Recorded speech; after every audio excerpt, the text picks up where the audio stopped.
साथियों, आज हमारे देश का 73वां गणतंत्र दिवस हम मना रहे हैं। आज के इस महान अवसर पर सबसे पहले मैं अपने महान निडर भारतीय सैनिकों को सलाम करना चाहता हूं, जो दिन रात अपने जीवन पर खेलकर भारत के प्रत्येक नागरिक की सुरक्षा करते हैं।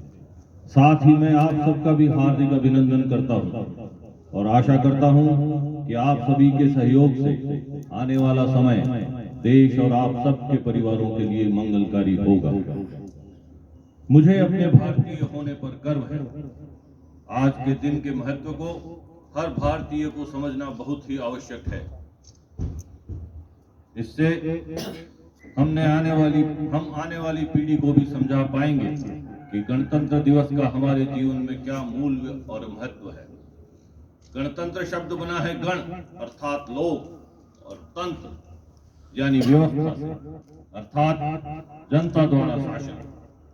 शताब्दियों की परतंत्रता के उपरांत हमने 15 अगस्त 1947 को आजादी पाई और देश के स्वतंत्र होने के 2.5 वर्ष पश्चात 26 जनवरी 1950 को देश के कर्णधारों ने भारत के नवीन संविधान को लागू किया और तभी से भारत का सर्वोच्च शासक राष्ट्रपति कहलाता है।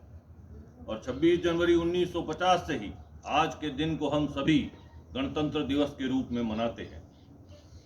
26 जनवरी की तिथि का स्वतंत्रता संग्राम के इतिहास में अपना महत्व है। सन 1930 को रावी नदी के तट पर कांग्रेस के लाहौर अधिवेशन में स्वर्गीय पंडित जवाहरलाल नेहरू ने पूर्ण स्वराज की घोषणा की थी। 26 जनवरी 1930 को उन्होंने प्रतिज्ञा की थी कि जब तक हम पूर्ण स्वतंत्रता प्राप्त न कर लेंगे तब तक हमारा आंदोलन चलता रहेगा और इसे प्राप्त करने के लिए हम अपने प्राणों की आहुति दे देंगे। 15 अगस्त 1947 को हमारा देश आजाद हुआ।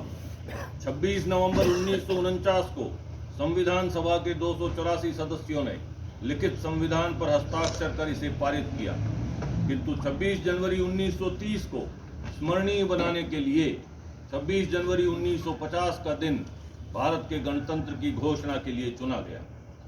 इसी दिन हम पूर्ण रूप से स्वाधीन हुए एवं उस दिन लॉर्ड माउंटबेटन के स्थान पर डॉक्टर राजेंद्र प्रसाद हमारे राष्ट्र के प्रथम राष्ट्रपति बने।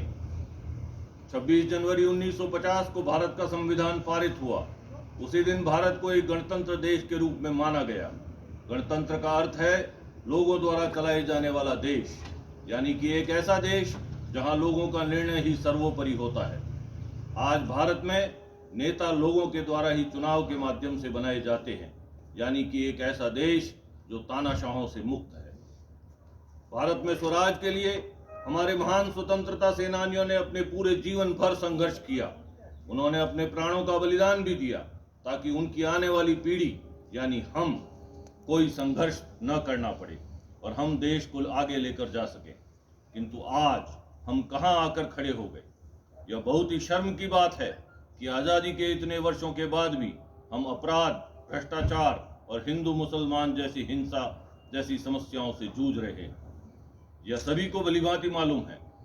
आज हमें फिर से एक बार साथ मिलकर अपने देश से इन बुराइयों को बाहर निकाल फेंकना है, जैसा कि स्वतंत्रता सेनानियों ने अंग्रेजों को हमारे देश से बाहर निकाल फेंका था। हमें भारत देश को फिर से महात्मा गांधी, भगत सिंह, चंद्रशेखर आजाद, लाला लाजपत राय, सरदार वल्लभ भाई पटेल, लाल बहादुर शास्त्री जैसे स्वतंत्रता सेनानियों के सपनों का भारत बनाना होगा। साथियों, भारतवर्ष सहित पूरे विश्व ने विगत 2 वर्षों में कोरोना जैसी महामारी को झेला है और शायद इन 2 वर्षों में इंसानियत फिर से जाग उठी थी। जिस प्रकार से हमने कोरोना महामारी के समय एकजुटता दिखाई वह बेमिसाल थी। मैं अपने भाव इन शब्दों के माध्यम से आप तक पहुंचाना चाहता हूं। जब हम पर जरूरत आन पड़ी और खतरे में थी जान पड़ी, तब हमने क्या ये सोचा था और खुद से क्या ये पूछा था? वो एम्बुलेंस में ले जाने वाला, डॉक्टर से मिलवाने वाला, ऑक्सीजन दिलवाने वाला, प्लाज्मा चढ़वाने वाला और खाना भिजवाने वाला, लाशों को दफनाने वाला।